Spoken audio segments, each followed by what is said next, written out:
राम राम दोस्तों। पावर और ऑटोमेशन की दुनिया का बाजीगर एबीबी इंडिया के क्वार्टर 4 के नतीजे आ चुके हैं। इस बार नतीजों में एक ऐसा सरप्राइज है जो देखकर आपके होश उड़ जाएंगे। चलिए खोलते हैं इसका कच्चा चिट्ठा। बने रहिए ठाकुर मार्केट एज पर। इनकम कमाई। भाइयों, सबसे पहले नजर डालते हैं कमाई पर। इस क्वार्टर यानी मार्च 2026 में एबीबी इंडिया ने टोटल 3,283 करोड़ की कमाई की है। अगर पिछले साल के मार्च क्वार्टर से देखें, जहां कमाई 3,102 करोड़ थी, तो वहां से थोड़ी बढ़त है।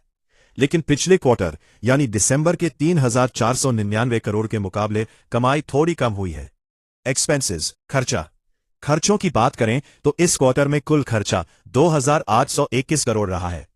पिछले क्वार्टर में यह 2,940 करोड़ था और पिछले साल मार्च में यह 2,488 करोड़ के आसपास था। खर्चों को कंपनी ने पिछले क्वार्टर के मुकाबले काबू में रखा है। नेट प्रॉफिट, असली मुनाफा, बम्पर सरप्राइज। अब आते हैं उस खबर पर जिसने सबको हैरान कर दिया है। असली मुनाफा। इस क्वार्टर में कंपनी ने 1,783 करोड़ का शुद्ध मुनाफा कमाया है। ध्यान देना दोस्तों, पिछले क्वार्टर में यह सिर्फ 432 करोड़ था और पिछले साल मार्च में 474 करोड़। लेकिन यहां एक ट्विस्ट है। इस मुनाफे में कंपनी ने जो अपना बिजनेस बेचा है उसका बड़ा हिस्सा जुड़ा हुआ है, इसलिए यह मुनाफा इतना बड़ा दिख रहा है। ईपीएस, इन्वेस्टर्स की कमाई। अर्निंग्स पर शेयर यानी ईपीएस तो रॉकेट बन गया है। ये इस बार सीधा बढ़कर 84 रुपए 18 पैसे पर पहुंच गया है। पिछले क्वार्टर में यह सिर्फ 20 रुपए 43 पैसे था और पिछले साल मार्च में 22 रुपए 40 पैसे के करीब था।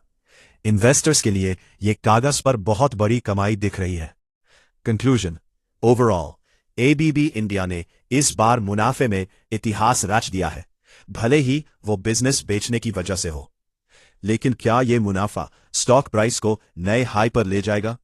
मेरा सवाल यह है, क्या आपको लगता है कि इस वन टाइम मुनाफे के बाद स्टॉक में तेजी आएगी या यह सिर्फ दिखावा है? कमेंट में अपनी राय जरूर देना।